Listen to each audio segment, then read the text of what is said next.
All right, welcome back. This is the Morning Brushback. I'm your co-host, Dan Blewett. I'm joined here remotely by Bobby Stevens. Bobby, how are you? I'm great. Got another good episode. And we're joined here by a great guest, Ryan Copeland, head coach at University of Illinois Springfield. Ryan, what's up, man? Doing good. Trying to get through all this. So. Yeah. Ryan's another repeat guest from a couple years back. I think he's probably, 2 years now, something like that? I think it was December of 18. You came to campus here right before. Oh, that's right. We did the in-person one. Yeah. Very cool. Yeah. The big time setup with all the cameras and the student union. Yeah.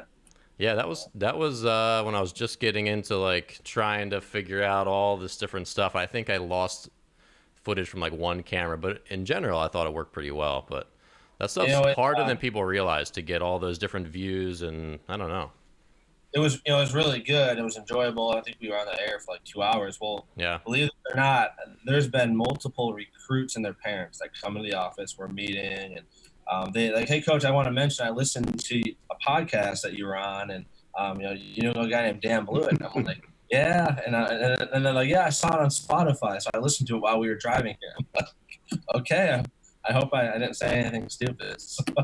Well, that was a really deep dive on pitch sequencing and a lot of stuff. So that's been part of the overall plan with some of the podcasts with guys like yourself. I search engine optimize it for your name and all that stuff. So it's almost certain that if anyone's trying to research your school, they'll find you and find that podcast, which I think is a benefit because we talked about a lot of stuff in that episode. I appreciate that. But for those of you who don't know Coach Copeland, he was a Illinois State Division I player.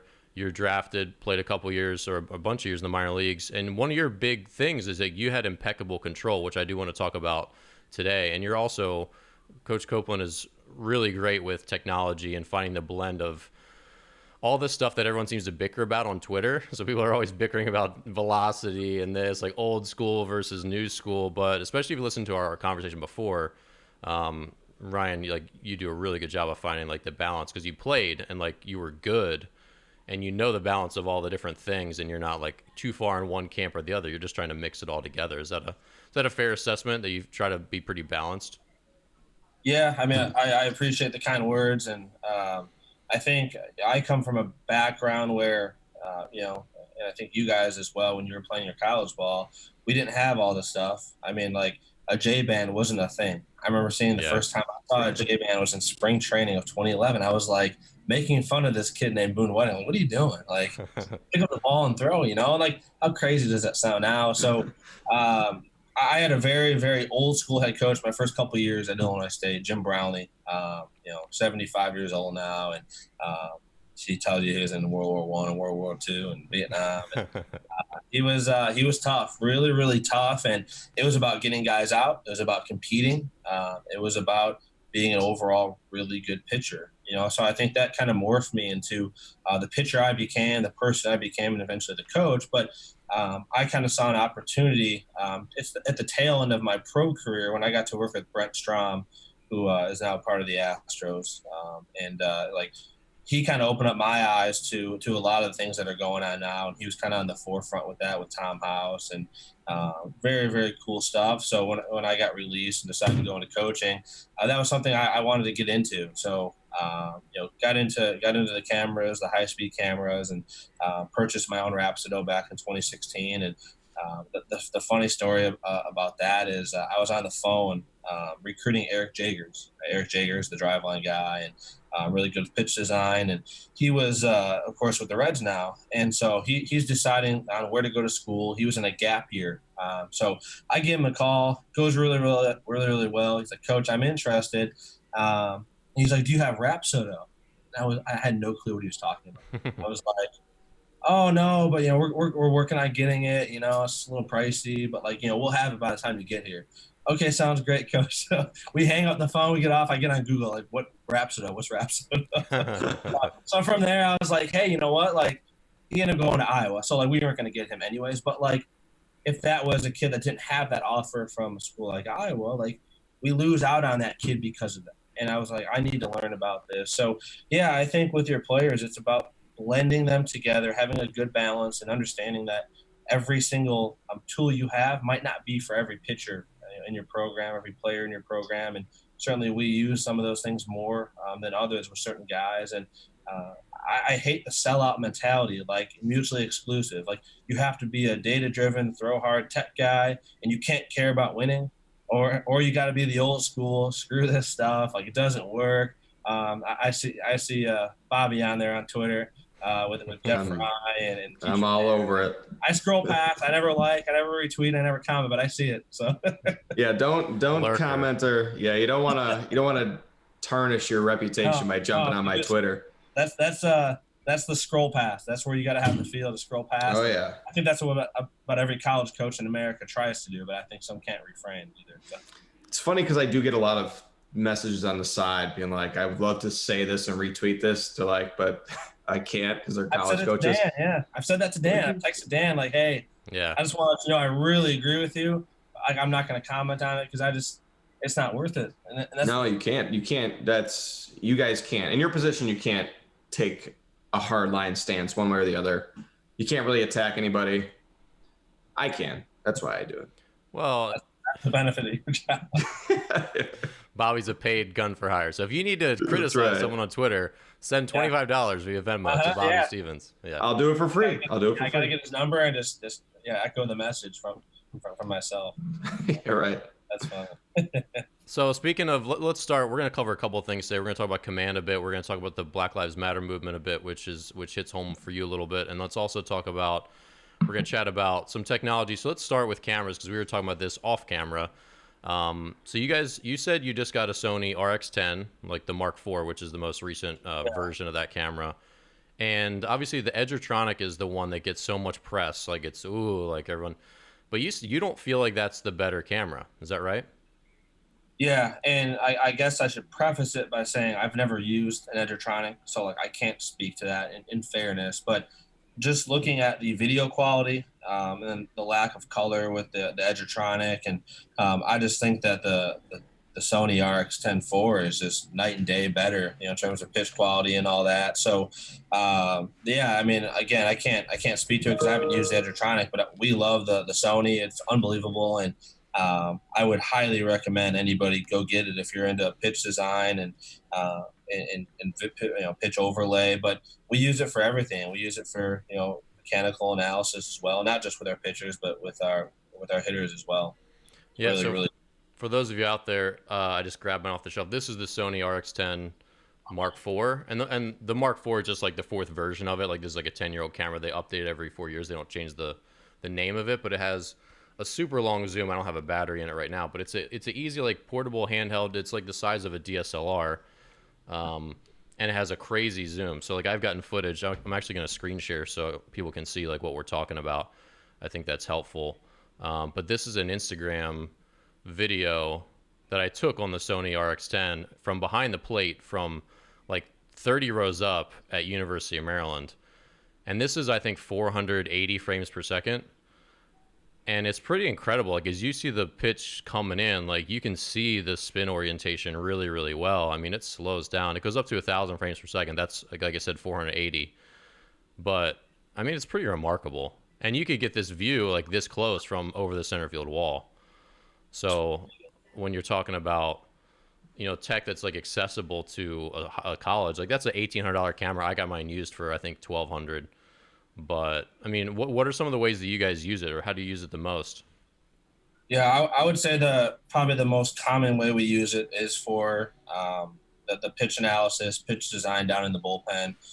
So we're out there in the bullpen. We have our radar guns up. We have our Rapsodo pitching unit out, and we have the camera set up, behind the pitcher's throwing hand, and we'll zoom in on his hand, and we'll find the right angle we need to get to, and every pitcher is a little different, so you gotta get pretty good with that, and sometimes you gotta get creative because of the height of the pitcher, the different kind of slot. And that's what's cool I think about using it is you kind of always experimenting with things and trying new things, and essentially we get in the bullpen, and if we know we have freshman that comes in, and it seems like so many guys come in here, young pitchers, and slow, loopy curveball, low spin, doesn't have true depth to it. It's not going to be a swing and miss pitch. And I guess we're kind of a slider program. Like we kind of bang the curveballs unless they're really good when they come in, and kind of go to something more short and tight. a little hybrid cutter slider thing. So we get in the bullpen, we go through, get that testing data, see where they're at initially, and right away you'll know. The eyes tell you that too. But hey, let's take what we see with our eyes and let's pair that up and let's kind of show proof, with one of our pitchers to show them that this isn't going to work. Here's why. So let's try to do this. And then it kind of comes trial and error in the bullpen. And you throw a pitch and you try a new grip, a different wrist placement. You can see it on a high-speed camera at, 1,000 frames per second. So when we finally find the one that looks really good, we have batter feedback. We utilize that one in the game. And, of course, we still have our Rapsodo out there during an inter-squad. We kind of identify, hey, this is the one. These are the metrics. This spin rate, this vertical horizontal break, this spin access. And then from there, we try to repeat it as often as we can. Well, you can't really do that objectively if you don't have high-speed video. So, kind of pairing up with what we feel with the objective video and the objective data with the camera and the Rapsodo unit. And then from there, it turns, what would be your standard 10 to 15, 20 pitch bullpen, monotonous, to something really, really exciting for our guys. And I feel like you accomplish so much on certain days because of this technology. So that's one way we use it. And then, of course, we use it for mechanical analysis. And it is so unbelievable how clear you can get that shot to be from, in the stands, from on the side view. Of course, in game, we can't have anything in the dugout, but we put a couple pictures on that. I'll teach them how to use it in the fall so that when we get to the season, whether we're home or away, we're getting high-speed video of every single one of our pitchers. And I'll tell you this, I think that the scouts really appreciate it because they ask for, hey, coach, you got any video? Yeah. And then you send them something like that. They're like, oh, whoa, what kind of camera is that? Tell them, we don't have that. Now I got one of our former players is in player development with the Cubs. So he's the one that kind of told me about the Sony RX-10 III and showed me some clips. I'm like, that's unbelievable. How much does it cost? He's like, oh, it's only a couple thousand. I'm like, okay, we can do that here. We can figure that out. So it's been invaluable for us. It's really, really, really good value for what you get with it, and it's been a big part of our program in terms of improving guys kind of repertoires and their arsenals on the mound. Yeah, and it's funny. When I was still back in Bloomington a year ago, I went to a Peoria Chiefs game about like a month before I left, and I was getting some footage from the side for YouTube videos, just like trying to get like little shots of things happening in games. Like if you catch a shortstop doing something in slow motion, you can like talk through it and teach about it. And there was a Chiefs, is either a Chiefs player or a visiting player, was like 4 rows in front of me with the same camera, getting footage of all the pitchers with a tripod. I was like, hey, we should be friends. But like a lot of the teams have this technology too, because it's so, like you said, it's so easy, it's portable, like you can teach anyone. It's not like this big setup. And again, I don't know about the inner workings of Edgertronic either, but those higher speed cameras are more complex and they require a little more know-how, and they're expensive. So, I think the only downside with the Sony is that you can probably, if you're in high speed mode, you can probably only get about every other pitch because there is that delayed factor, which is fine. I do believe, I think the Edgertronic is about every like 10 to 15 seconds you can get a pitch, so about the time of a guy in the mound. And I think there's a trigger button you can have from a wireless perspective. You can be in the dugout, you can have your camera set up back there and click a button from the dugout if you're in an inter squad, and nobody even has to run the camera, which is pretty cool. So that's probably one of the benefits of the Edgertronic. So. Yeah, one, and to be fair, with a lot of this technology, and full well, when stuff is such a long setup, like for example, like you talk about your bullpen setup, you have to set up Rapsodo, you set up your camera. When stuff gets too cumbersome, it just gets hard to do it. Like for me doing like YouTube videos, when I have to like set this up and that up and this up, and it's just like, it just doesn't get done, right? And so when you have a camera like the Sony is like pretty nimble because it's like a normal camera. You could just send someone into the stands and they could hold it and like get the shot potentially. When it's just easy to use, it just makes everything a lot better. And sometimes like even if there's superior technology, but it's way more complex and hard to use, it's not better than just like the grab your cell phone camera and get something quick. That's what's still, cell phone technology is still pretty good, but it lacks the zoom. That's the big problem. I think you can certainly use an iPhone, especially with the new cameras they have on those. Yeah, they're awesome. I have a work phone. I have like an iPhone 4. Here's my iPhone. Nice. 4. That's like Bobby. Bobby had a flip phone. That's what for they a gave long us. time. So I'm just fortunate to have a work phone. So, but yeah, I've seen people do crazy things with iPhone too. And like, that's, you just do it the best you can. And obviously not everybody can afford a big expensive camera like that, but you don't need to. And that's the great thing now. So. Well, the Rapsodo is pretty mobile too, isn't it? It's a kind of like a box almost, or shipping a triangle, and you can kind of use that. It's not like the Hit Trax, where Hit Trax is just a big bulky. It's like you need a suitcase to drag it around. Yeah, the Raps, both units, the hitting and the pitching, we have both. Super portable, so like you can be in the bullpen, use it before a game. If you want to get spin rate data and see what a guy has going on, before an outing, I know that's I think that's something that some MLB teams have done. I think I've watched games where pre-game bullpen, this guy's a starting pitcher, they have the Rapsodo out there. Just, I guess, go through the checklist, right? Like, okay, this is good. The breaking ball is where it needs to be. The arm slot, because it gives you pitch effects data too. It gives you the arm slots and release point data. So, the old unit was on the tripod, and that was a little bit of a pain. You had to take the whole tripod, put it up.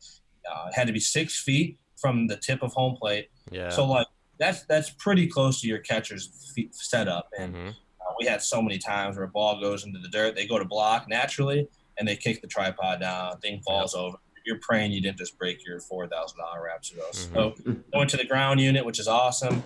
We had a showcase yesterday and Tuesday out here, and we have the hitting unit facing the hitters, and we have the pitching unit facing the pitchers, and I think it's a selling point for sure in recruiting. And if for nothing else, if you don't believe in it, don't know anything about it, you don't care about it, it is cool. It's pretty dang cool to get out there and see exactly how your ball is spinning, and see what kind of jump you have off the bat in terms of your exit velo and all that. So it's good stuff. So let's shift to, because you were, and I saw this graphic recently. Like, I don't know if I follow Illinois State baseball, but they tweeted a graphic of their all-time leaders of walks per nine, and it was like Ryan Copeland, Ryan Copeland, Ryan Copeland, Ryan Copeland. And we were just talking about command with Liam Bowen, who's the head coach of my alma mater, University of Maryland, Baltimore County, and a really, really good talk about all that. So you could always command the ball well, because all of your numbers, pretty much every year of your college career at the Division I level, you were sub 2 walks per 9 innings, which is impeccable, obviously.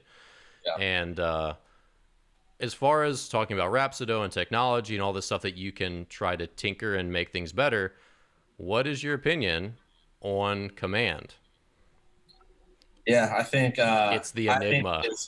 It is far more difficult to train command than it is to train velocity. I think you see that, right? And again, you get back into mutual exclusivity. Like, people think you can't try to train both, and there's this debate on social media all the time, with guys about, if you can throw this fastball with better command, why don't you? But like, that's assuming that you can improve it. And like, you get into feel, right? Like the feel for your hand, the feel for your body in space, the more technical term, proprioception, of course. But like, I think that it came for me from the countless hours and hours and hours as an 8-year-old, 9-year-old, 10-year-old, 11, 12, when you're really in that motor learning phase of your life and development as a child, playing catch with my dad and playing catch with my friends. And I grew up in a cul-de-sac where we played tennis ball, baseball every single day of the summer.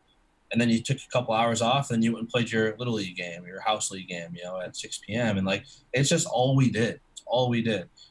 So like, I think that helps a ton.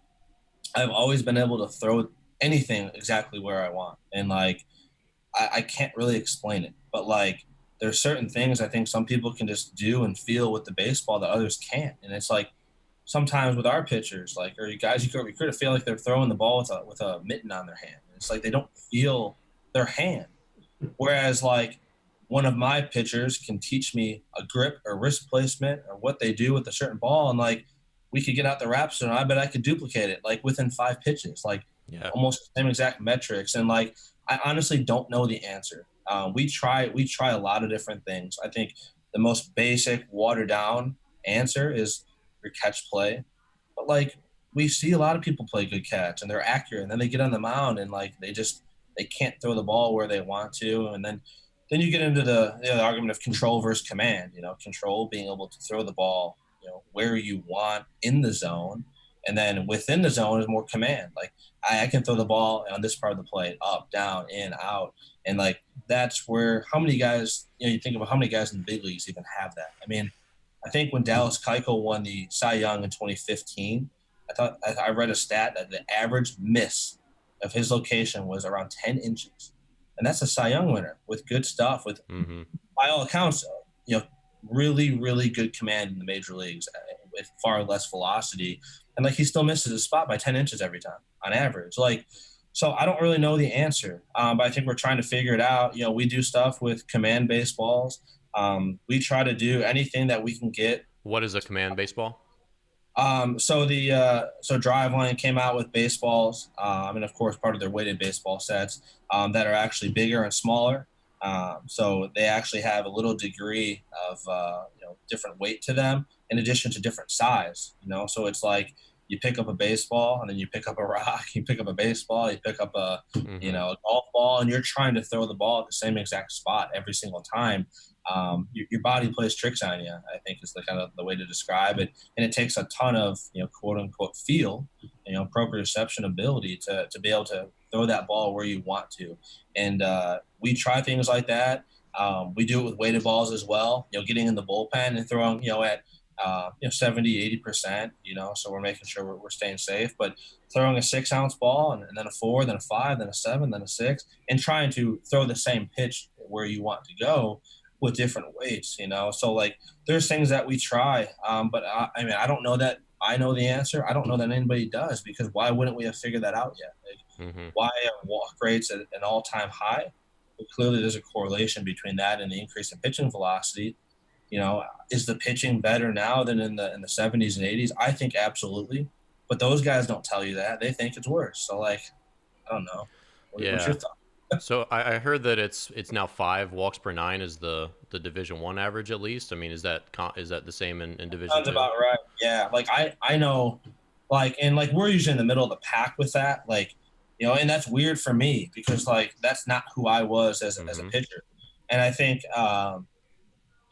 the best advice, some of the best advice I got from a former coach of mine was that never assume that things are going to be as easy for other people as they were for you, and vice versa. There's going to be guys you coach that can do things you couldn't do. So the worst thing you can do is go recruit a bunch of players that you think are going to be like you. Because when I go recruit, I would love to have a left-handed pitcher coming in here as a freshman. That's 5'11", that's 85, 88, that can absolutely pound the zone, and they can throw the both sides of the plate, 3-4 pitch mix, control the running game. They're athletic. That guy doesn't really exist that often. And like, I know that. And if he does, he's going to a Power 5, right? Like, because they can see that, and they know there's going to be a little velo jump. It's easier to take the 6'2", 6'3" guy that has a 90-mile-an-hour arm and a little lack of command, and just hope over the course of his time in college that he's going to find the zone enough that the stuff is going to overtake. He's going to walk some guys, but he's going to have swing and miss stuff. The ball's not going to be put in play a whole lot.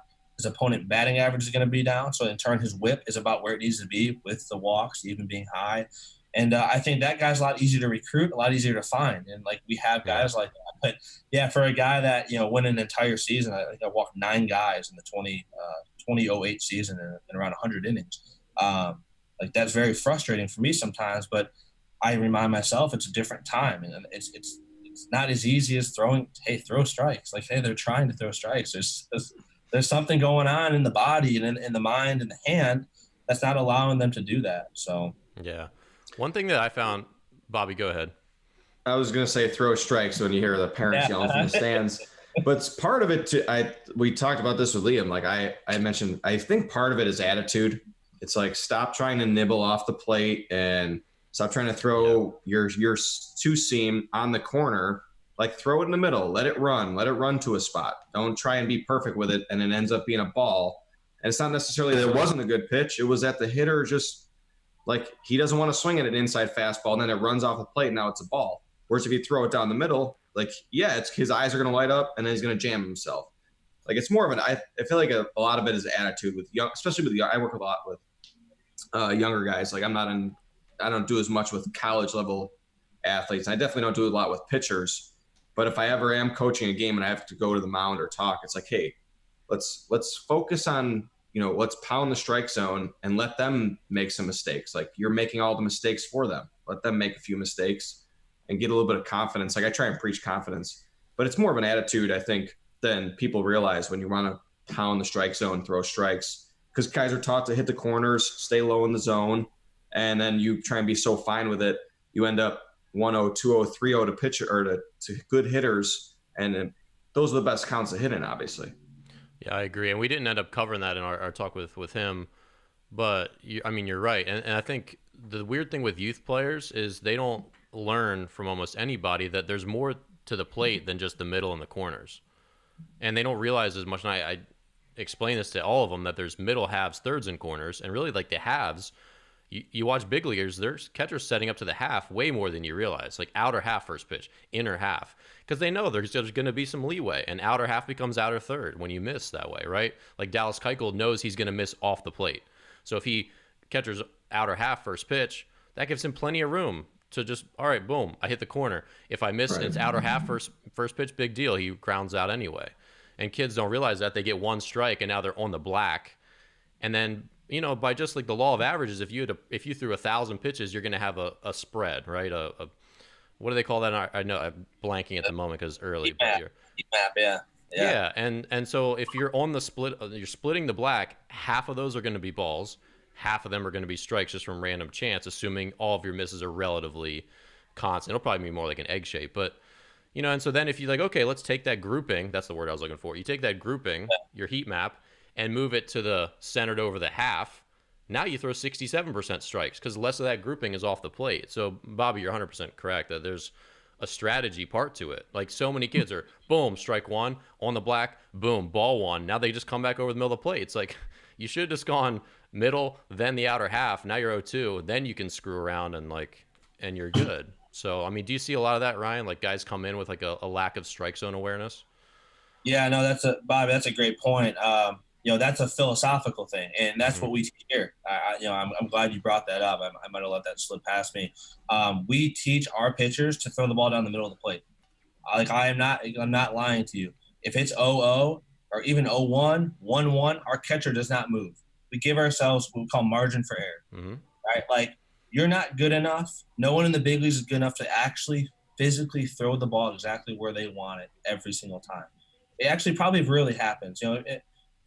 I'll watch games tonight and I'll keep track, but like, the catcher sets up right off the outside corner. Like, how many times does the pitcher actually throw the ball and there's very minimal glove movement? I mean, almost never. And those are the best throwers in the world, the most accurate throwers in the world, and they still struggle with that. So we have our catchers set up right down the middle of the plate, and we have like our pitch calling zones, 1, 2, 3, 4, 5, 6, 0. But like, yeah, we want to give ourselves margin for error. So you can throw your 91 mile an hour two seam right down the middle, and you just let that thing play to the arm side, and you give yourself room to miss. And all of a sudden, sometimes the ball's on the black anyways, but if you're trying to be on the corners all the time, with the amount of yanks you get at this level, the amount of times that people fly open, they lose themselves on the front side. The pitch grouping is going to be all over the place. And like with our breaking balls, we have two zones. Throw your breaking ball as hard and as late and sharp as you possibly can with the most spin right down the middle, and then do the same exact thing and throw it on top of the plate. That's it. Yeah. We do not try to locate. We will try to locate fastball. You got to pitch inside and you got to miss intentionally in sometimes. But when we try to throw our changeups and our breaking balls, we focus on the pitch quality, right? Like, the DNA of the pitch is something that we talk about. And like, we all have DNA, Dan, Bob, you guys look the way you do because of your DNA. And same for me. Pitches have DNA. They have pitch characteristics. The kind of cool thing about pitching is you can change them a little bit. You can alter your DNA with your pitches. So like, let's find out what the DNA of your pitches are. Let's understand how they break, how they move, when they're at their best. Throw them right down the middle of the plate. So we just train the stuff, and then we rely on the movement of the pitch and the pitch profile to get the hitter out. And I think the best example to show pitchers, especially young pitchers, is that watch a college BP. Like, we won't talk about the big leagues. Those guys are so special. But watch a good college program take batting practice. every fastball is 56 miles an hour, right down the middle of the plate. And how many miss hits you still see? I mean, it's unbelievable. Like, we really swing it here. And we get frustrated with our guys sometimes. Like, hey, man, like, what are you doing? Why are you popping the ball up into the top of the cage? Hitting's hard. It's really, really hard. And I think if you take that philosophy and make pitchers understand that, you can really, really help yourselves and cut down your walks, increase, your weak contact, have a little more presence about you. So, yeah, I completely agree with that. Some of it isn't about proprioception and command training. It's about philosophy. And I think sometimes the disconnect, I believe, is we have pitchers with better stuff than ever. I don't think that's debatable. We have pitchers that throw harder than ever. That's not debatable. Mm-hmm. But we also have the old school mindset of throw down in the zone. You got to be on the black. You can't be in the middle of the plate coming up as a youth. So, like, you're pairing a philosophy of, in terms of how you attack the zone, with a completely different philosophy that doesn't work for what pitchers are trying to do now, and they clash. Yeah. As opposed to throwing everything down the middle of the plate. And if you throw 97, hey, I'll take my chances that it's going to be hard to square up for any hitter, Yeah, that's a good point. I want to ask you guys both, because I'm not a pitcher. So if I talk pitching to anybody, it's more like how to attack a hitter, like what I would do if I was, like, what I would expect as a hitter, and then, do the opposite. But so we've got a lot of guys, like, they'll throw first pitch and the guy will yank one 350 pull side foul. And then I'll ask the guy, okay, what should you throw here again? And I always get the answer. It's always, well, I'm going to go something soft away. And my answer is always, well, he just showed you what he's going to do with that pitch. Throw it in again. I'm like, let him give you another strike. Give you strike two. I'm like, keep going in there until he proves he can make an adjustment. Am I wrong there? I'm looking for more validation, like whether or not I'm telling kids the right thing or not. Well, I'll start, because it's funny you mentioned pitching inside, because that's another good piece to your previous question, which is knowing, like, strategy stuff. Because when I would do simulated games with kids as we're getting close to high school season, and we have fake batters, I'm like, all right, this guy's got a really fast bat, really likes to ambush, and really likes to pull the ball. Like, how do you want to pitch him? What do you want to start him off with? And a lot of times kids in that situation, or say that the guy's got a slow bat and likes to go opposite field. Like, I'll go fastball inside first pitch because I know he's trying to hit the ball the other way. That seems to make sense in theory, but Ryan, you'd probably agree. Do hitters swing at pitches on the inner third inside on the first pitch? They take that stuff, at least in my experience. They don't like to swing in on when they don't have to. Like 0-0, 1-0. You throw it inside, they're taking it, unless they're like ready to ambush something. But you take most hitters, in my experience, inside first pitch is really hard to get a swing, and umpires don't like to call it. So if you go inside third or farther in first pitch, you're pretty much setting yourself up to be ball one. Whereas if you get a strike under your belt and now you go inside 0-1, that hitter is like, I probably need to swing at that. That seems close out of his hand.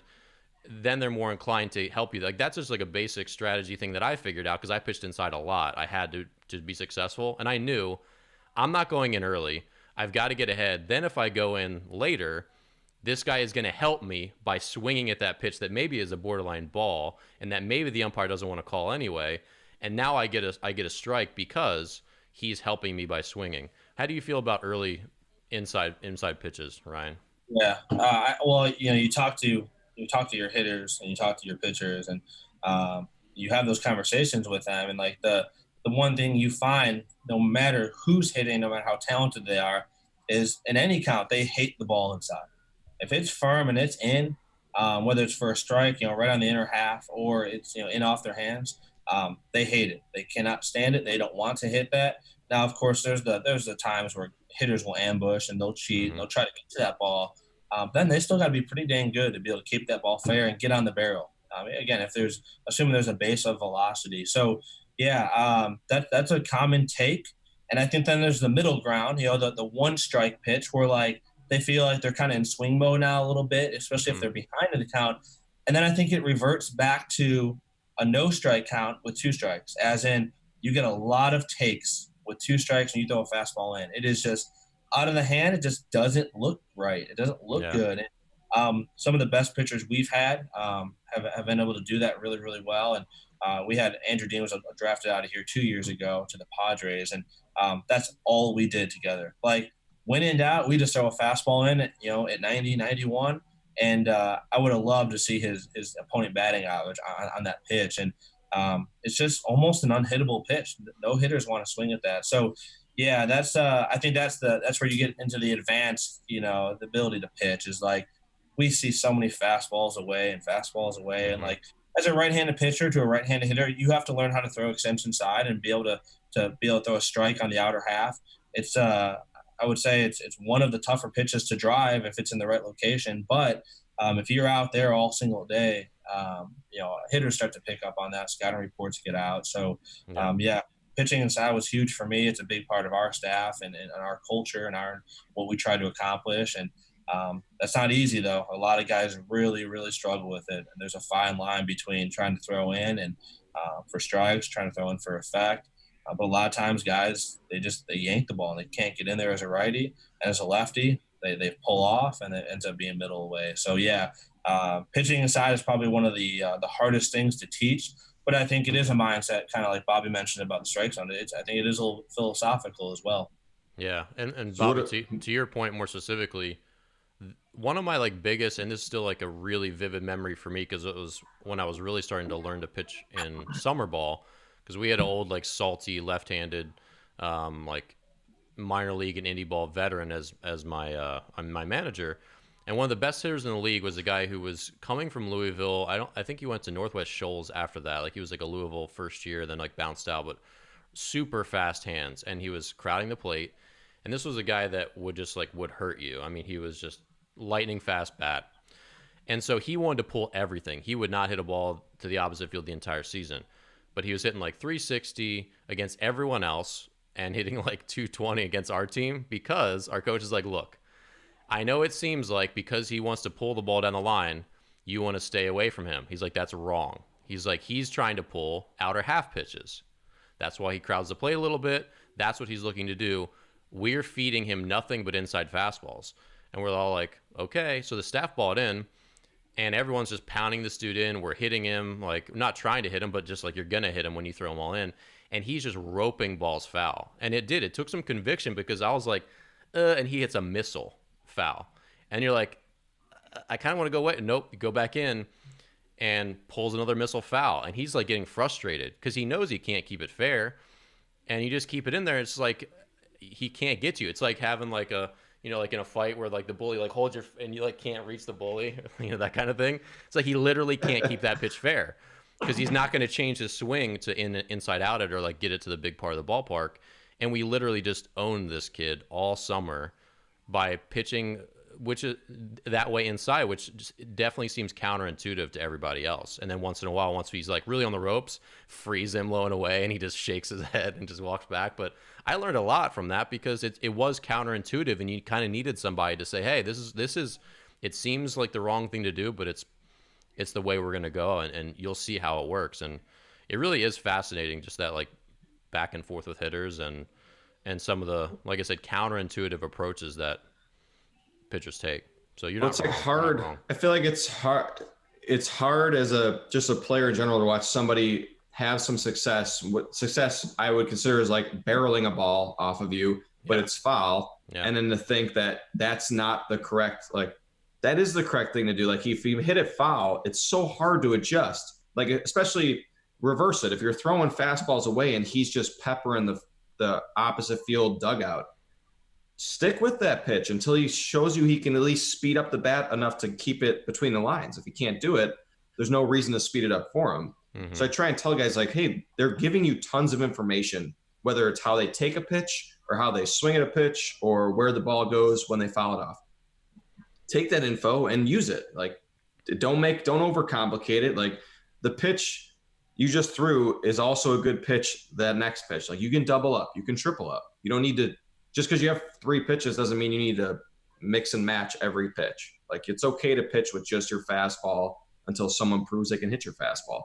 Yeah. And this is coming from a non-pitching guy by any stretch. I'm just in I played shortstop. So as mayor of Chicago, you have to do it all. You have to be. When you're in the political scene, you gotta juggle a lot of different buckets here. But as a shortstop, I watched the pitch calling, the whole game, every game I ever played. I remember thinking like, this is not the right pitch. Why are we calling this pitch? Like, sometimes I'd be right, sometimes I'd be wrong, but I'm learning because I'm basically in it with the pitcher and the catcher as a shortstop. Like if you're a middle guy, you're basically in that pitch calling sequence the whole game. So you learn a lot by watching guys that were good calling games, watching guys that were terrible calling games. Like it's helpful to know the pitches and kind of like see the results, talk it through. Yeah. Ryan, what's your guys' stance on calling games? Like, how does it work at your program?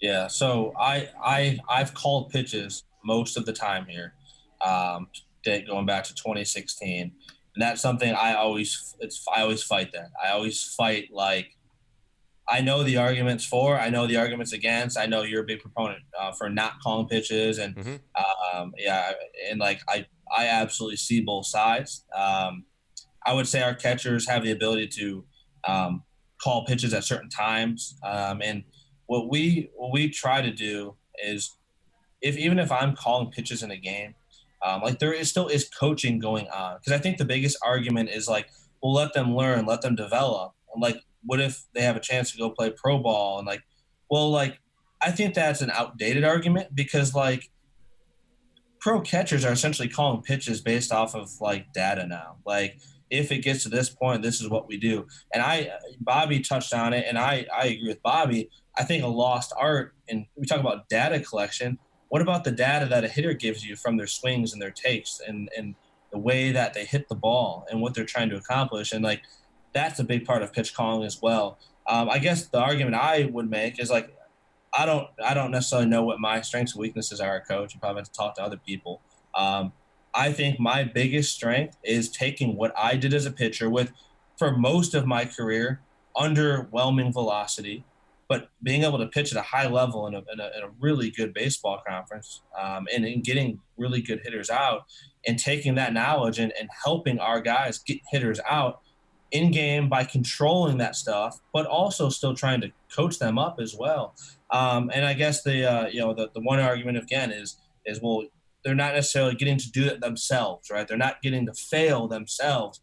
And I think, and again, I get the argument of like that's what you should want for your pitchers, but like, I think it's a lot easier said when you're not a college coach being paid to win games. Like, I think that if someone like me is able to see your side and understand it and appreciate it and respect it and like kind of agree in some ways, it feels like the other side isn't that way. Like, no, you should never let them do that. And I guess the argument is, okay, if I have two catchers, neither of them are going to be pros, which actually is not the case on our roster right now. We have two pretty good ones. But let's just say we have two guys that are really good catchers, not going to be pros. I guess the argument is like, well, then what if they call their own pitches? And whether they're good or bad, what are we letting them develop for? They're going to go get their MBA and go work in accounting. I mean, like, that's the argument I guess I would make. Like, they're here for 4 years. Are we supposed to let them be very average in alternate pitch calls for no rhyme or reason, not double up, not triple up, not have the wherewithal to understand the scouting report while everything else is going on for a couple of years, and we lose some games in turn? Not that coaches don't lose games. That happens, I am sure. Mm-hmm. I have called the wrong pitch in the wrong time. Absolutely. And I think the communication aspect starts with your relationships with your players. I mean, I can think of specific times where I called the fastball in and I guessed wrong. The guy was all over it. I thought we could beat him. You talk to your catcher and, hey, was that where it needed to be? Yeah, Cope, it was. You walk over to your pitcher. Hey, that's my fault. That's my fault. That's on me. Keep going, like, big man. We're good. And I think, like, again, this seems like be like the running theme, mutual exclusiveness. Like, I don't think it has to be one way or the other, because I do see both sides. So, like, we've called pitches here for the most part. I've done it. I think it's a strength of mine as a pitching coach. I'm also very, very aware that, like, a lot of people don't believe in it, and they have really good reasons as well. I guess that's the best way I could describe that. Yeah. Well, and you and I have both played, and Bobby as well, have played with pitchers who don't call their own game very well in pro ball, right? That's like, how have you been around for 5 years and you still throw that on that count to that guy? You're like, what's wrong with you? And it's like they don't ever really learn. And those guys, become college coaches, and then they're calling other kids' games, and you wonder, okay. And that's part of my point is like, there's no certification test. There's no checks and balances. Like half the programs in the country lose. There's no certification. Like, that might be coming. Yeah, right. I'll certify you if you want. Bobby's going to do that. I'll certify you. Pitch calling. The Bobby Stevens, certified pitch caller on your Twitter bio. Exactly. But yeah, no, and I get that. So it is. There's definitely a lot on both sides. And you know what's really interesting? Jumping back to command, and you threw from a lower arm slot, right? Yeah, like pretty low 3/4. Yeah. Mm-hmm. Isn't it bizarre though? And I had this thought this past summer as I was throwing BP to my guys. Isn't it weird? And I think this comes back to what you said about some of the playground stuff. Is that you can be on the mound, and I'm just like, I'm gonna mix in a submarine pitch.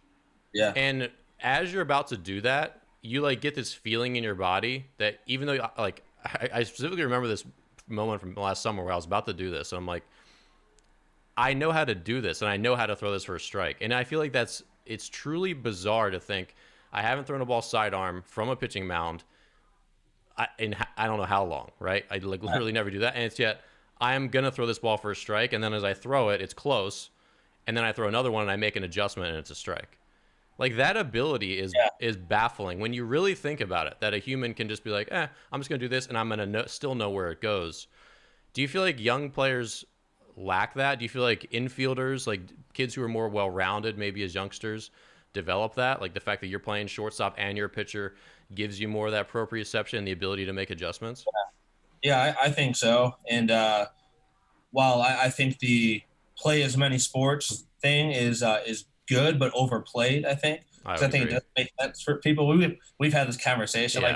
Like it does me no good to play 4 sports and be bad at all of them. Like those, you can just play baseball and be average. Like just play baseball and be average, and you can play pickup basketball on your own and football and all that. But it's fascinating because like somebody with a lot of feel that throws a ton of strikes, you can take an entire pitching staff and let's say you're their coach, right? And you're like, okay, I'm gonna emulate your mechanics, your mechanics. I'll throw here. I'll close my eyes and open them. I'll do a little shimmy like Marcus Stroman, and I will still throw more strikes than you.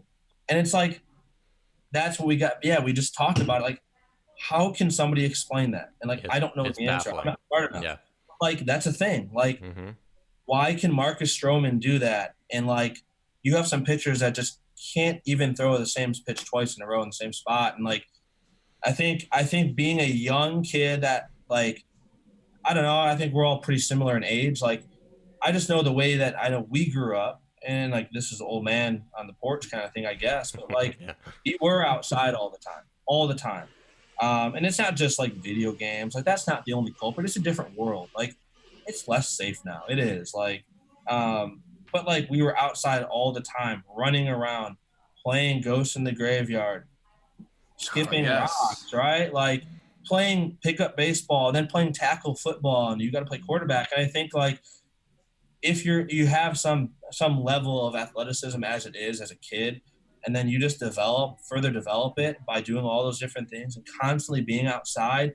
Like one thing that I've talked about with a close friend of mine, have you ever noticed that, like we talk about injury-prone athletes, but especially like in falling sports, certain people know how to fall better than others. Like, you ever play with somebody and pick up basketball, and like they always roll their ankle, they always fall when they try to get a rebound, and the other guy doesn't, or he falls but he knows how to land right. Like, that's something nobody talks about. But like I see it when we play pickup basketball as a coaching staff in the off season. Like, and I think that's a whole nother level of proprioception. Like. Injury-prone athletes, like they don't have a feel for their body in space like the other guy does, and that of course ties right into being able to throw something exactly where you want. And like whoever comes up with the answer to that, like they're gonna be. Well, I remember this moment. I think it was 2 summers ago. We were playing a small school from Illinois, like a team that my team should have like destroyed, right? And I'm watching my pitcher. He went like 2 innings, walked 5 or 6. I had to pull him. And I'm watching him throw hard with like good, standard, like clean, nice mechanics. This is a good pitcher who will play in college. He's got a really good arm. I'll let you know his name after the show. Yeah. And I just watch him, and I'm watching him walk people. We had a couple mound visits, and I'm like, would I have done anything different with him all winter? No. Does he look good? Yes. Does he have the mechanics he needs to throw strikes? Absolutely. He looks every bit the part. And then on the other side, we played this team from a small town that had like 10 kids. The kid has terrible mechanics, throwing slow, pounds the strike zone. Yeah. Pounds the strike zone. And I just vividly remember this. Yeah. And I'm like, it just isn't mechanics. It just isn't. If it was, it wouldn't be like this, And it's just, it like you said, it feels like a cop-out. It feels like you wish you had an answer. But when you have enough moments of those watching kids, and like you said, it's just, what is it? It's something. Is it intangible. The hours that you spend? Like, I feel like kids today, like it's not just video games, but the amount that they use their mind and how little they might use their body. Like, I've got kids that come to practice, and that's probably their only active activity, like physical activity, all week. And it's where like Ryan said, like, he's out playing tackle football, and then they're playing lob, tennis ball, baseball in the cul-de-sac. I remember being outside every single day throwing a rubber ball against my stairs. Yeah. And whether or not, I'm logging hours outside, but the amount of my arms got, I would say 10 times the amount of throws at 14 years old than my current 14U players had. Yeah, it's probably and that's true. it's just, it's not to say that a lot of them aren't talented or as athletic or more athletic than I was, but the amount of hours I've logged, and I've heard people say this about kids from Dominican Republic and Puerto Rico, that like their physical maturity and the amount of ground balls that they've taken. Dan, you've talked about this. Mm-hmm. Like the amount of ground balls a 12-year-old Dominican player has taken is got to be infinitely more than a 12-year-old American kid. And it's just, and that's not a tried and true, like 100%, but 99% of those kids down there, that's all they're doing is taking ground ball after ground ball. So they're 100%. Their actions just look just different. Mm-hmm. Yeah, for sure. Well, Ryan, I want to switch gears. Yeah.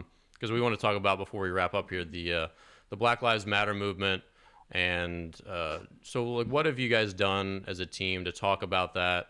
How has it affected you personally? Like, all three of us have been through pro ball and seen that there's definitely some of that going on. Like, there is still racism in the clubhouse and teams, and I shared my perspective, but what's been your take, and what have you guys done as far as all that? Yeah, when we were at the height of that with the protesting and then turned to riots there back in May and June, I actually had a few players reach out to me individually, like, Coach, you've seen what's going on. What are your thoughts on it? We'll pick up the phone, like, we just have a conversation, and I think that's where it all starts. Like, there are very few people in this country that can just have a conversation. And it's like, you have to be able to have a conversation, communicate your points, understand that maybe the person you're talking to might disagree with you. And like, that's okay. Like, we can still all be okay. We can still respect each other and just try to gain a different perspective. So we have a Black player. We have an African-American player. And so when that was all going on, he's a Chicago kid. I reached out to him. I just, and like, I kind of went back and forth, to be honest. Now it looks like, well, of course you got to reach out to him, right? But like, at that time, I was just like, is he going to take that differently than I want him to take it? Like, Mm-hmm. I want him to know I care about him. I want him to know that, like, I'm here for him. So I called him and, hey, I just want to check in with you and see how you're doing. And right away, you could tell how much it meant to him. Not that I can ever understand what he was going through, and not that I ever will. And certainly I haven't lived a day in his shoes, and the things that he's probably been through as a Black man in the United States, I can't relate to it, but I can try to understand it. And it was really, really important for me to know that I was there for him. And if he needed to talk to somebody about anything regarding, the stuff going on, I was here for him. And So then I made the decision. I talked to some people. I talked to my former boss, who's now at Lenore Ryan, and he was like, "Yeah, we're going to meet as a team on Zoom, and we're going to talk about what's going on in our country." And I was like, "Okay, like that's a tough thing to do, because like it's not fun to talk about, but like I think it's our duty to talk about that stuff. Like if you ignore it and you just pretend it doesn't exist, and you pretend that systemic racism isn't a thing in this country, like you are just as guilty as everyone else." And that's my opinion. I'm very strong on that. So we got together. We had about an hour Zoom meeting. We brought in somebody from our campus that works in the diversity center. I wanted to have our players hear from a voice of somebody who probably has a little more experience with everything that was going on, and it was fantastic. And I had my talking points, and I wanted to be clear that this is not about sides. This is not about left, right, conservative, liberal. It's not. It's about human beings being treated the way that they deserve to be treated, and acknowledging the history of our country and the racist history of our country that you cannot deny. And clearly things have gotten much better when you look back 200, 300, 400 years, but have they gotten to where they need to be? Not even close. And it really hit home with me. My girlfriend is Black, and she had some really, really tough days, some really tough nights that really, really hard on her. And I think I got to see how people were reaching out to her, but really didn't know what to say, how to say it. And people were leaning on her to give them like advice on how they should act. And I know that she thought that was really unfair, because like, I think if you're a Black person in this country, like you just want to be treated like white people have in this country forever. So it was really, really close to me. It still is. I think we need to keep speaking up about it. We can't let this go away until things get better, and understand that there is things that we can do. And one of the most powerful things that I did with my girlfriend, we went to a protest here in downtown Springfield.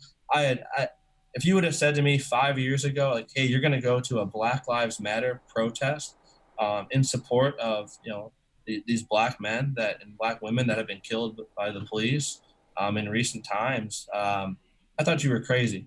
And I think one of the things that I've stepped back and gained perspective on is like, I've changed, and I think for the better. I remember 5, 6, 10 years ago not caring about any of this stuff. It didn't matter to me. And then like a switch got flipped, and I don't know what it was. It wasn't necessarily dating my girlfriend. I think it happened a little bit before that, where like I changed. My perspective changed and all that stuff. And I remember the Ferguson riots and the Baltimore riots and the protests, and like kind of shunning them. Like, what are they doing? Like, I admit to that. And then like, here we are 5, 6, 7 years later, and like, I can't believe I thought like that. But I think that's a good thing, is I think it shows you that you can change. Like, you don't have to be set in your ways. You can try to gain a different perspective. So yeah, it's really, really important to me.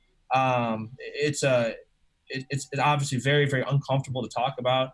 I'm sure there's people listening right now that are like, "Hey, we were just having a great conversation about pitching and baseball, and like, why did you do this?" But like, you have to keep pushing on through that. You have to get people to understand that we cannot stop talking about this until we have true equality. Like you said, I think a lot of us didn't know what to do.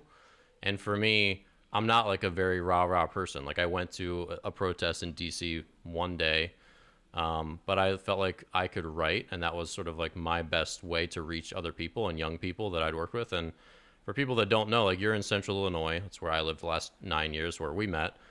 And it's predominantly white. And for most people, like, they don't have a horse in the race, essentially. They just like don't know what's going on, and it's not like really in their backyard or their problem. Like, if you're in Central Illinois, there's a lot of great people there, but they don't really have any connection to Ferguson, Missouri. Like, they've never lived in a city where they see the diversity. Like, I appreciate here where I live in DC, like, I see all types of people every block that I walk. Like all types of people.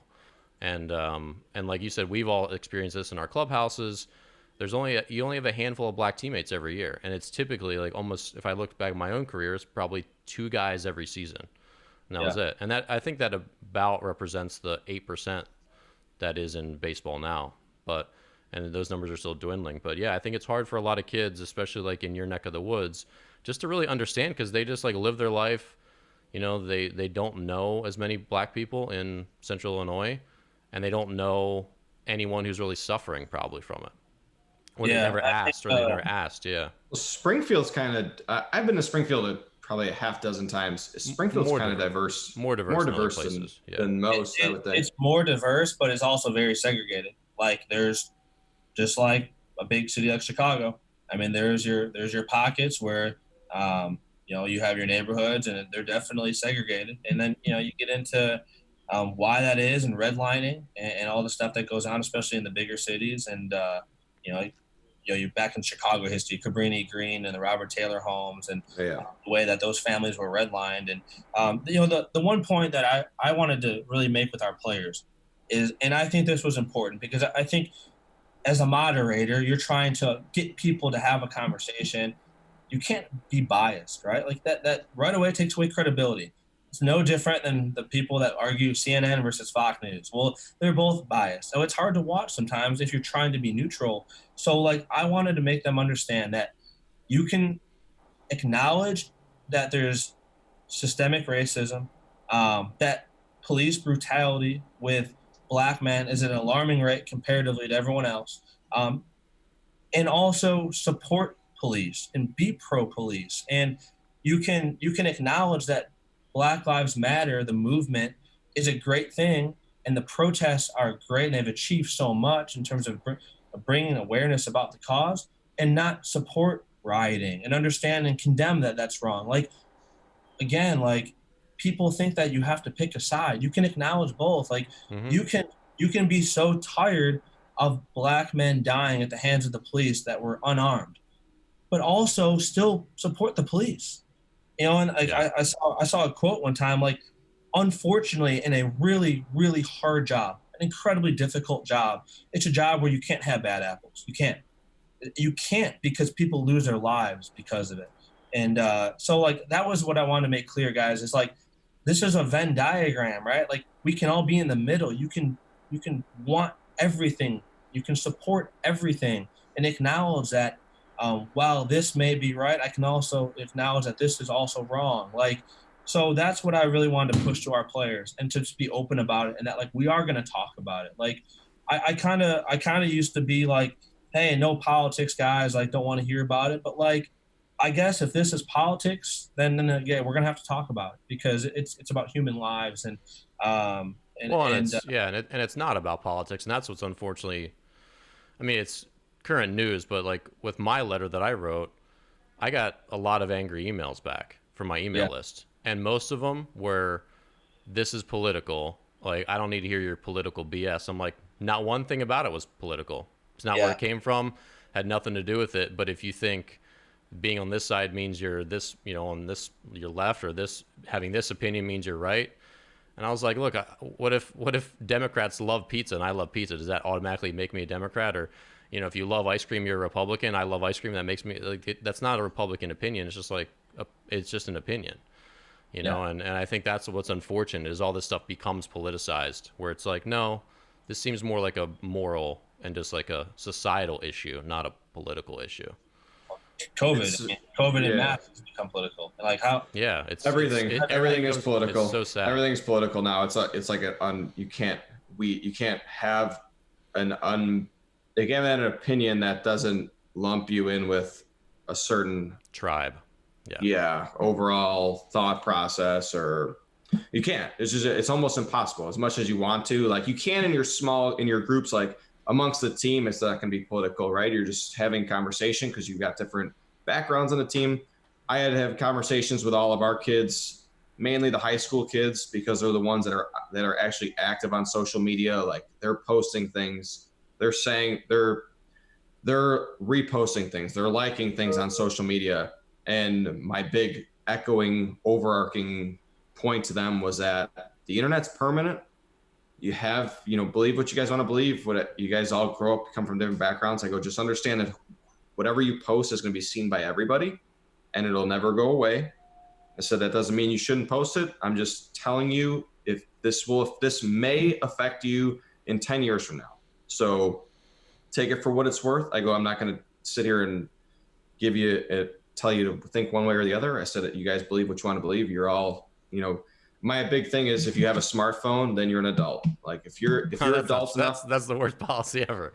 But that's how I get what you mean, but that's how I treat the high school kids. I was like, if you're an adult enough to be interacting with basically all of society on your phone, then you have to be adult enough. You have to be adult about it. Yeah, I get what you mean. Yeah, you have to make smart decisions. If you have a smartphone, you're an adult, and if you're adult, you can own a gun, and you can smoke, and you can do drugs. So here you go. Here's the whole package.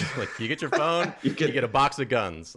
Honestly, it's like some of these high school kids might know where to get all the drugs and guns. Well, like before some of the adults, right? They're in touch with everybody. But yeah, if you can have, everything has been politicized, even if it's just amongst like a small group of friends. Like it's always one person that feels like that's going to politicize it. Or I try not to talk politics. Dan and I will talk politics like on here, but I really don't try and talk politics amongst my friends or family or anything, because nobody cares what I think, and I don't really want to hear anybody else's ranting about Fox News. That's the biggest problem. Like I don't know if I'm Facebook friends with you, Dan. All I do is share posts of dogs that need homes. You guys know, yeah, right, exactly. I co-founded a dog rescue, so that's the extent of my Facebook posting. And people probably hate me because of it. They're annoyed because but like the amount of people that just can't. They need to have their opinion voiced. Yeah.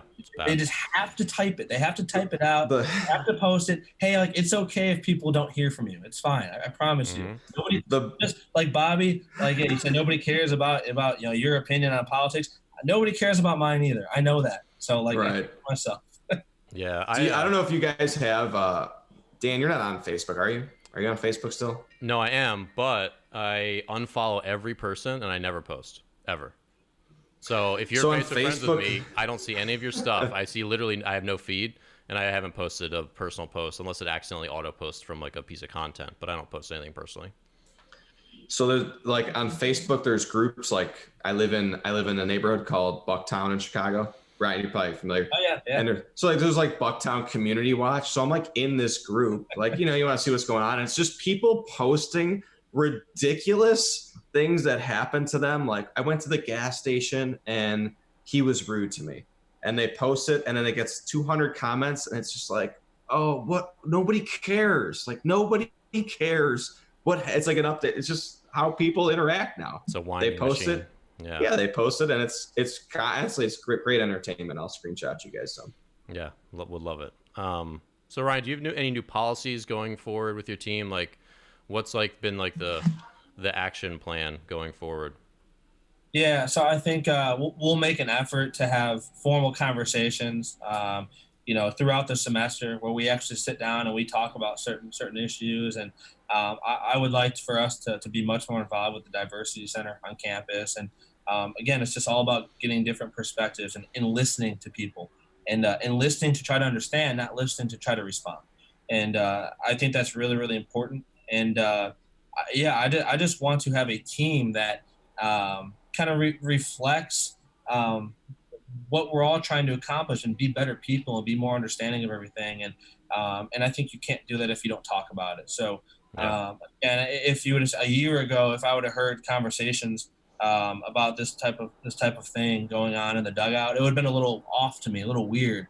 But I need to be aware of things going on within our team as well, because there's certainly things that happen within a group of guys, and I want to be on the forefront of that in our community. And I think my girlfriend has taken an incredible lead with some of that stuff and some of the things that she's done, especially for our Black student athletes here on campus. She works in our department, and being able to learn from her and understand the things that she's doing to try to make change has been incredibly moving. So certainly I'm in the position where I can learn a lot naturally, just about every single night that we're together. But just trying to push through and trying to get better and better and better, and let guys share their thoughts and have that dialogue and never let it go away, because I think we have an issue with that in this country where things happen, we react. It's the talk of the town for the a news long cycle. for a few weeks, the news cycle, and then it goes away, and everyone goes back into their normal lives. And like, we can't let that happen if we want to make actual change. Yeah, it's man, it's been an interesting year. I mean, so much going on with COVID, all the protests, and like you said, like the reactionary stuff. Like, I mean, to your point about being able to support everyone. Like I see when I was in DC, wandering around through all of it, and of course it was like every day, very close. Like there's like signs that say all cops are pigs, all cops are evil. It's like that's clearly not true. Like there's a lot of cops that do a lot for people, and there's a lot of black cops too. Like like people just want to jump to one side, and that's unfortunate. Where there's just like there's a lot of angles to all of it, and it just if you're trying to make good decisions, caring about other people, then that seems to be all that you really need to like eventually get where you want to go. Just like making good decisions with other people's best interests at heart. That includes everybody. Because like the whole defund the police thing, it seems like I don't know what that even means. Like there's lots of different stuff, but it's all just a big conversation to try to figure out what is best for everybody. Yeah, Dan. Yeah, one thing that I've been trying to do, and certainly it's tough now with the COVID climate we're in with the restrictions. But I've always wanted to run a voluntary youth camp, inner city St. Louis, inner city Chicago, and go into their neighborhoods and come with a bunch of college coaches. And maybe this is something down the road you could help me with, and Bob, you can help me with. But just like you run a showcase camp, and you got 15 college coaches there in their gear. Go do that same thing in the inner cities, right? Chicago, St. Louis, Kansas City, Indianapolis. Go get those communities to understand that they can play baseball, and we can help them play baseball. One thing that we kind of touched on a little bit that we didn't get into was the lack of black baseball players in the major leagues. And that starts with the neighborhoods. They don't have the setup. They don't have the resources, and that's not okay. So that's always something I wanted to do. So keep that in your mind, and maybe we can figure something out. And I think that'd be really, really cool and special. And, to give back to a different community, right? Like go give back to a different community. We always talk about doing things for the community, but sometimes, like you said, it's in our own bubble and it's where we feel comfortable. Let's be uncomfortable and go do something that maybe 5-10 years ago we would never even thought about doing. Yeah, it's funny you mentioned that because in DC there's the National Youth Academy, which is in a rough area. To the point, a girl I was talking to who used to work for the Nationals, she said like on one of their first days open, like someone was murdered like very close to the grounds. And since then, I think they've been open 8 or 10 years. And I sent them an email a little while ago asking like what kind of like volunteer opportunities they have there. But they said that like that place is slowly transformed to like a protected space in that really rough area where people know like, hey, if there's people coming to go to the youth academy, you leave them alone. Like they're here to help our community, and it's just like done such good for that spot in DC, and just like one of the lower income areas. So you definitely see that it makes a big difference. Just get kids having structure, and they do lots of like outreach programs and a lot of educational stuff in addition to baseball stuff there. But I mean, I just heard so many glowing stories about what they've done. It's just been a really special place. I know Ian Desmond talked about that in his Instagram post where he was talking about his experience with racism, because I know was working when he was with the Nationals with a young man who was then shot to death at like age 13, a kid who couldn't read, who was then making such progress and then was murdered in his own community. It's just like those kids really need help, and they need that, like you said, systemic change and people to put themselves out there and to help make that happen. Yeah, for sure. It's crazy. So Ryan, man, we appreciate you being on the show. We covered a lot of good stuff today. How can people follow up with you and your program, and where would you like to direct people, or any last sentiments to share? Yeah, obviously we're pretty active on social media. Where you can follow us on Twitter at baseball_UIS. We're on Facebook.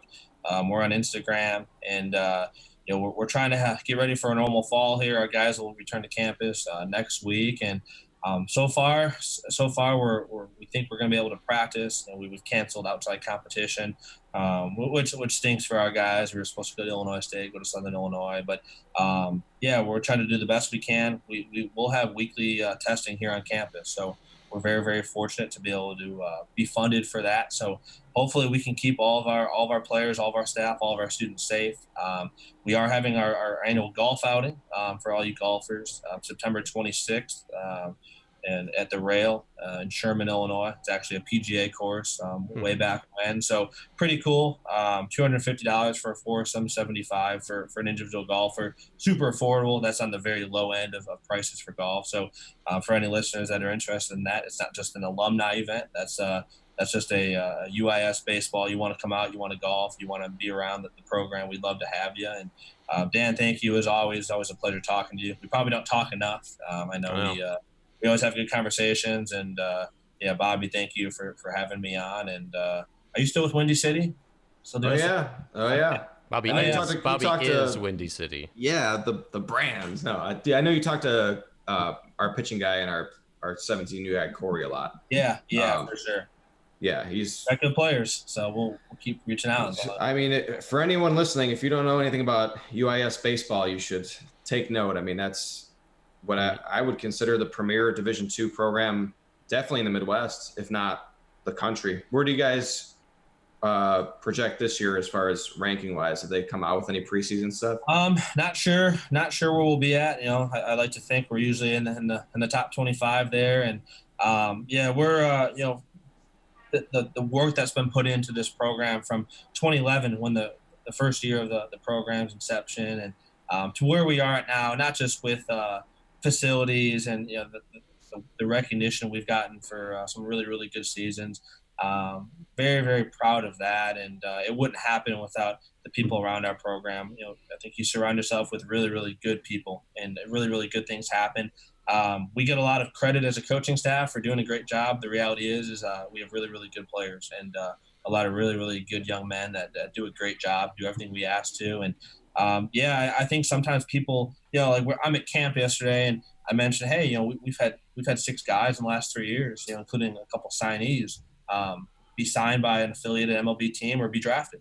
And I think people step back and they're like, what, 6 in 3 years? I'm like, yeah, it's a lot. Yeah, that's a lot for any school. Yeah, and we've done it all kind of on our own down here in Central Illinois with probably as little as possible.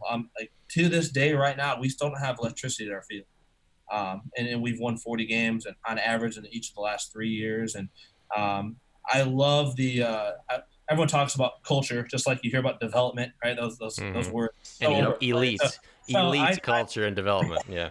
I try to avoid them, but I'm just so proud of our environment. Our players just never make excuses, and that comes from hopefully the top down. That it doesn't matter what we don't have.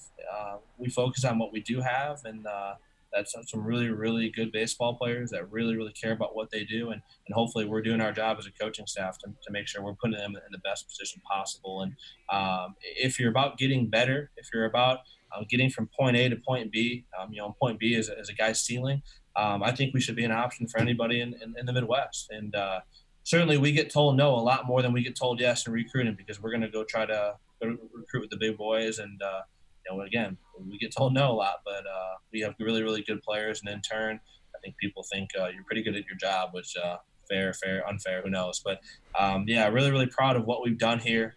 You know, my former boss really set the foundation for our program. And, you know, again, really, really appreciative of you guys having me on and having these conversations. I think hopefully they're interesting to listen to and give some people some insight into for sure. You guys and UIS baseball, myself, and of course some other things that we just covered that are probably a little more important than baseball as well. Yeah, absolutely. Bob, you want to send us out? Yeah, Ryan, thanks for coming on. Always welcome back. It's a pleasure. We'll catch everybody on the next episode of Morning Brushback. Thanks.